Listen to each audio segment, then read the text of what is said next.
entertainment is vast. Very. There are people who entertain, but there are people also who get entertained. Okay.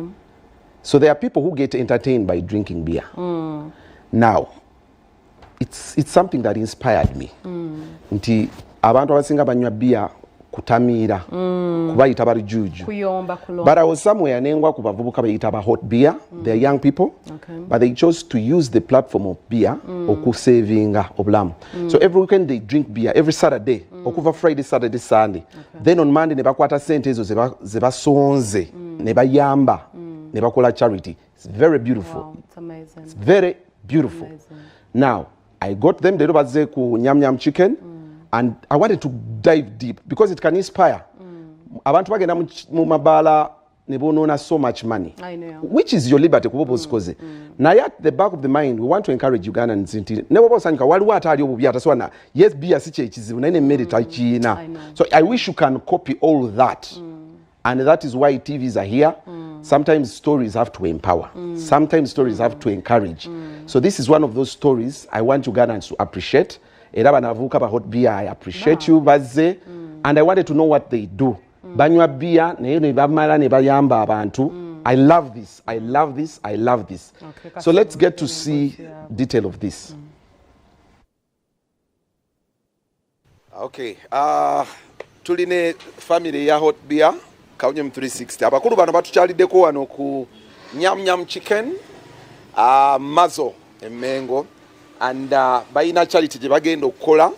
Now, their charity is what excites me. Badigize nebo basalawo okunywa bia buli bia gye banywa basuula mu kabbo olukumi. Kati sente ezo ne bazikwata ne bazigenda ne bayamba abantu. I loved it that I chose to host them.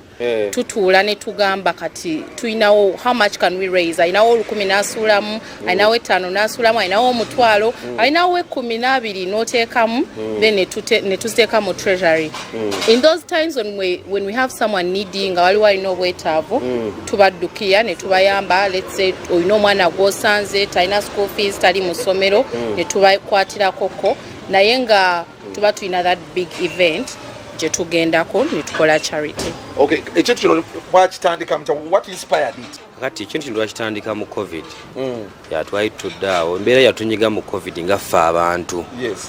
Tutulanga kituufu tuva mu mbeera eyo tusobola okutandikawo okukembera okuyamba ku bantu abalala ate abali obuki mwaloozaako embeera embi eyo twatambulamuko because naffe twatambula tugabane ku bintu mu COVID.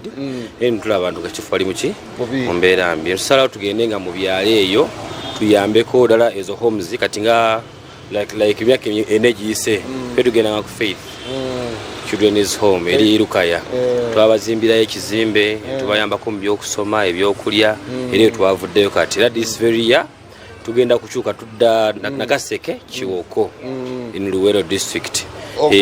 Nawe wali oba oli musiraamu oba oli wa ddiini ki kino kyakuyamba abantu so tuukirira waliko tutera okutulaali tutera okutulaali Orex oba Orex kiwatule tutera okubeera okuva ku Lwokuna paka ku Sande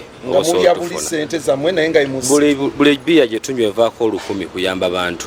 So buli we twagendanga 4 years back ku Faith Children's Home in Lukaya ne tulaba abaana banongolaba bali happy ng'obulamu bwabwe bweyongeddeko mulina kyembagasseko nga their life is changed nga wookera n'ogulira abaana b'omugaati biscuits gorillos n'abaana bali kye baba bawulira. So ffe nga hot beer naffe kituwa essanyu nti muyita awantu ne baboogerako abantu abo banyamba abantu abo batukolera bwe bati so kimpa essanyu. Waki mwalonda Tamiiro?